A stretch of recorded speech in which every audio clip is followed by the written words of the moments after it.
Welcome to episode 3 of the second season of the Dorothy L. Sayers podcast. I'm your host, Lindsay Scholl, and we are going to have a treat for these next 2 episodes. An interview with Gina Dalfonzo, the author of Dorothy and Jack, The Transforming Friendship of Dorothy L. Sayers and C.S. Lewis. This well-written and thoughtful book helps us understand not only their friendship, but also more about friendship itself. Now, this will be a 2-part interview, and I do need to apologize for the audio on my end. I hope you can hear me well enough. Fortunately, Gina came through, clear as a bell, and that's the important part. So let's get started. I am here with Gina Dalfonzo, the author of Dorothy and Jack, The Transforming Friendship of Dorothy L. Sayers and C.S. Lewis. This was published by Baker Books in 2020, so very recently. Gina is also the author of One by One, Welcoming Singles into Your Church, and the editor of The Gospel and Charles Dickens, which is part of Plough Publishers' The Gospel and Great Writers series. Gina has also written for a variety of publications, including Christianity Today, The Atlantic, and First Things. Gina also has a book review newsletter entitled Dear Strange Things, and the website for that is dearstrangethings.substack.com. And Gina, given that intro, we could talk about a wide range of topics. The Gospel and Charles Dickens was published just a month after Dorothy and Jack, as far as I could tell. So, given your numerous interests, what first drew you to write Dorothy and Jack? Was it Lewis first? Was it Sayers first? The friendship first? Can you talk to us about that? Yeah, I would probably say it was the friendship first, because it is something that people sort of know about, but not really. if you know what I mean. Yeah. I mean, it's sort of common knowledge among Lewis aficionados that he is one of, for instance, he is one of 7 writers who studied and curated at the Wade Center in Wheaton, and that Sayers is another one of those writers. So people are sort of aware of this connection that they have, just like had a connection with Tolkien and Chesterton and MacDonald and so forth. But people, as I found out when I started researching and writing and telling people about this project, people didn't really know how deep their friendship went, how long it lasted, what it meant to them both, how it affected their lives and their work. There was just so much there. And I had learned about this in college when I was studying Lewis and Sayers and Tolkien and those other writers. And I just thought, well, this would be a really cool thing to delve into, to explore, and to tell people about. Yeah, absolutely. Absolutely. You know, when I first started reading about Sayers, usually what it says on the back of her books, not her mysteries, but her other ones, was friend of C.S. Lewis. So that was kind of like the intro to Sayers, was her connection with Lewis. Given some of your other interests, and we're here to talk about the book, but I'm very curious, like how does this book tie in with some of the other things that you may have been working on or been thinking about, or was it a departure from some of your other projects? Well, that's a great question, because when I pitched this book to Baker, it was the second book of a 2-book contract, and the first one had been One by One, the book about. Okay. And so I told them, this is really a follow-up in a way, because One by One talked about how much we all need Christian friends, and we all need the church, and we all need the support of each other. Single people feel this particularly. We feel that need, and yet married people need single people too. And so this was a friendship, a Christian friendship of a woman who was married and a man who was single for most of his life. And it was, in many ways, it was just the sort of friendship I had been talking about. And so it was positioned pretty well to be the follow-up to one, and to really explore that idea in more depth. Well, and give kind of a real-life historical example of a good friendship, an extended illustration of it, really, from people we respect. Exactly. Yeah. So, okay, so I want to talk about the book in general and then get into the weeds. And you've kind of already answered this question, but I've got a hypothetical situation for you. Okay. So let's say that you're going to enter an elevator. You're entering an elevator going to the 50th floor of some skyscraper. And there are 2 people in the elevator. One is a college guy wearing a C.S. Lewis Rocks t-shirt. Just graduated from Wheaton. And the other is a thoughtful grandmother whose tote bag says, "I'd rather be gardening." Now they hear that you're the author of a book, and they ask you about it. So you've got a captive audience. How would you describe the book to them? How would it be helpful to them? And how would you kind of have a three-way conversation with those people? Wow, that is a fascinating thought. Well, I think that is a good question too, because I've sort of had to pitch this book to two different groups at once, because as I found, Lewis fans and Sayers fans don't always overlap. There are those who are very into Sayers who don't always know about the friendship with Lewis, and there are those fans of Lewis who have never really explored the friendship with Sayers. So the Venn diagram is not it's Right. not what you might think it would be. So so I might start with Sayers, and I might just start throwing out a few facts about her. You know, did you know she wrote a lot of Golden Age mysteries? Because the woman, the older woman with the gardening T-shirt on, a lot of women in that demographic, you know, they tend to like mysteries. And I might throw out the fact, and she was friends with C.S. Lewis, so of course that would make his ears perk up. And so I would probably start with her, and then I would sort of broaden it, and I would say, and my book really goes into that friendship with Lewis, and just sort of take it from there, and just throw out all the little tidbits and interesting facts that might hook them both. Yeah, that sounds like a good elevator ride. I think so too. Yeah, and I think that one of the reasons I was kind of thinking along these lines is it's such a good example of friendship and how to conduct a friendship, but it's not the chummy type of friendship that we're familiar with. Mm-hmm. It's not hanging out and all of that. There's something much stronger going on there, and much different than just living life together, because that's not really what they were doing. Right. They had other shared things. Yeah, that they were, well, for one thing, so much of their friendship is captured in correspondence, and so much of it was based on correspondence because they didn't live particularly near each other. They were both very busy with their respective careers and family commitments, and they just didn't have many opportunities to get together. In fact, their letters are always saying how they wish they had more time to get together.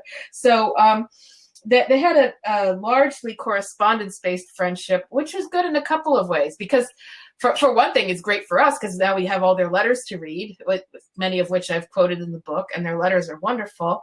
And also it was, I think, good for them in a way, because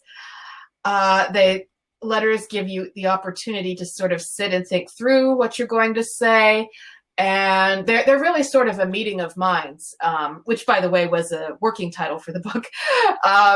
And these were both such brainy people. I mean, their thought process is just fascinating to follow.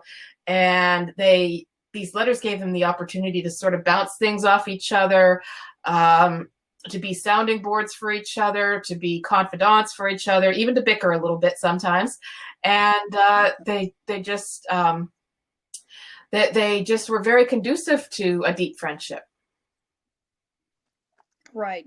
And when you're writing things, as you say, you have a chance to sound out your ideas, and you don't get to see the person's reaction yet. So you get to move. You're not judging off of that. You're just kind of, plowing forward with your ideas and developing them, and then they get to deal with the whole package. Exactly. Because they can't respond. So I found the book helpful several ways. Obviously, because of this podcast, I'm coming from strongly a Sayers perspective, although I love Lewis. One way that I found it really helpful is it's a reference. You actually put a timeline in the mm-hmm. book at the end, and but the whole book is put together in a chronological way.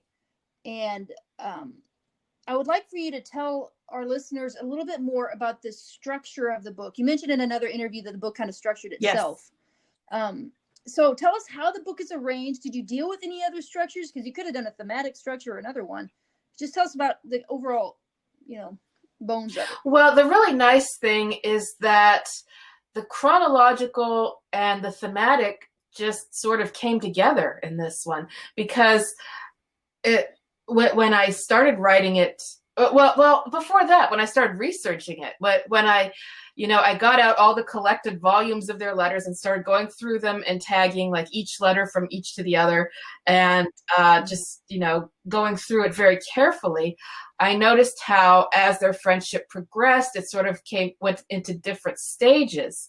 And at first they connected on a very intellectual level, and a spiritual level too. I mean, they had their faith in common. They had their interest in literature in common, and their writing and everything. And so they really connected at first, and then their friendship sort of went into different areas, like where they started finding areas where they differed. Sometimes they would clash a little bit.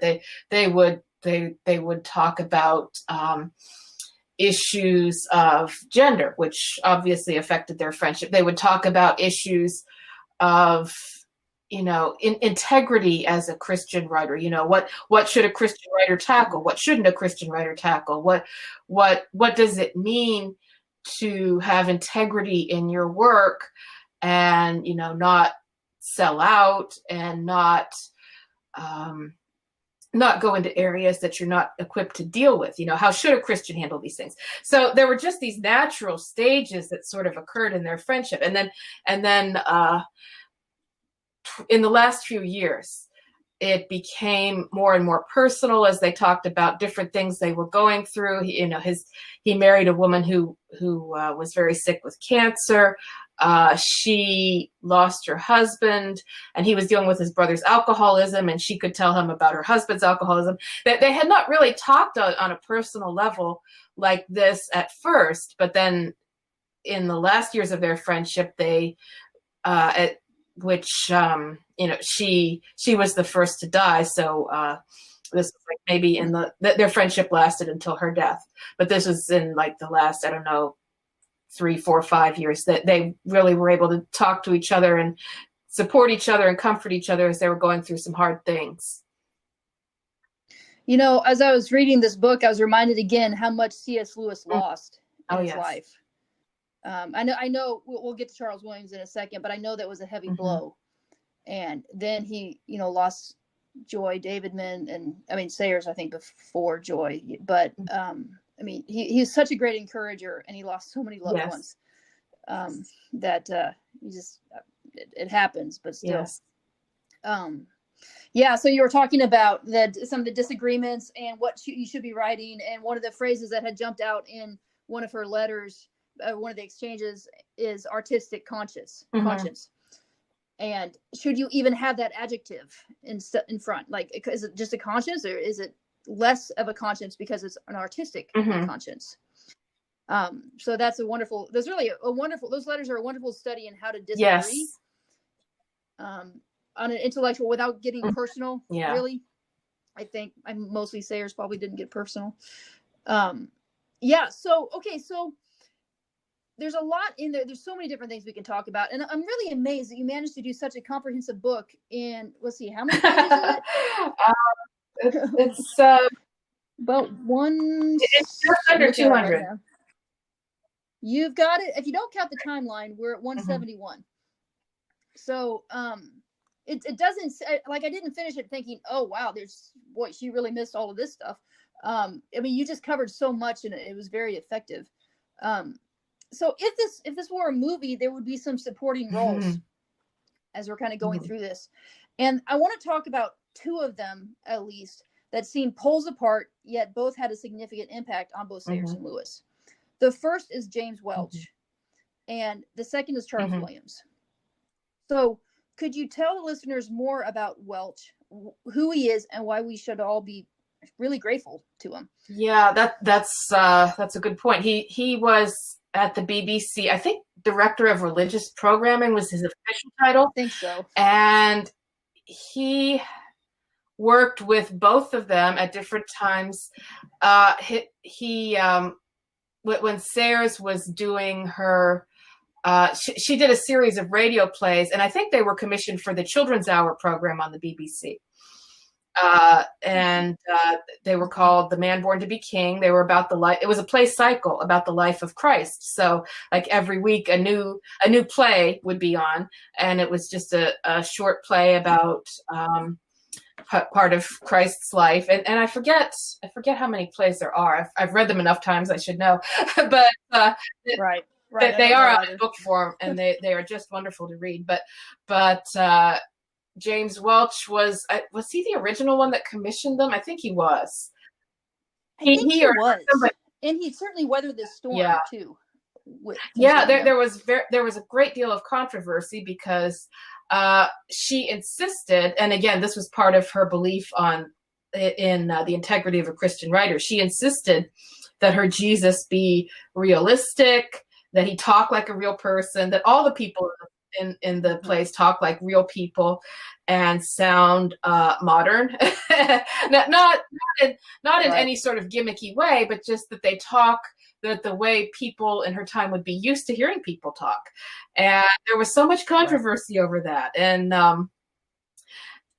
she weathered it, and that the BBC, they went ahead with it, and those plays they were a hit. And I think they taught people, children, of course, and also the adults who were listening in, they taught people so much that they hadn't known about Jesus, because one of the things that really bothered Sarah was that people, even Christians in her time, knew so little about what they professed to believe. That the culture in general knew so little about what Christianity really entailed. So she was dedicated to showing them, and she did that. And then, of course, Welch was also involved in getting Lewis to broadcast his talks, which eventually would be turned into Mere Christianity. So, Welch, we do owe him a great deal. And I think, the whole country of England owed him a great deal, because he working in that capacity, religious broadcasting, I mean, he brought in the heavy hitters. He brought in the best people writing and speaking at that time that he possibly could have brought in. Right. And just think of the things, I mean, you never know what would have been without that, but his a bit of courage regarding what he was doing. And I remember when I first started reading about these things, being struck at how Christian the BBC was, and that it was trying to be Christian in a very specific way. And I know we have a lot of listeners who maybe aren't Christians and stuff, but at that time, given the British government and identity, that was okay. I mean, he had the freedom to do that.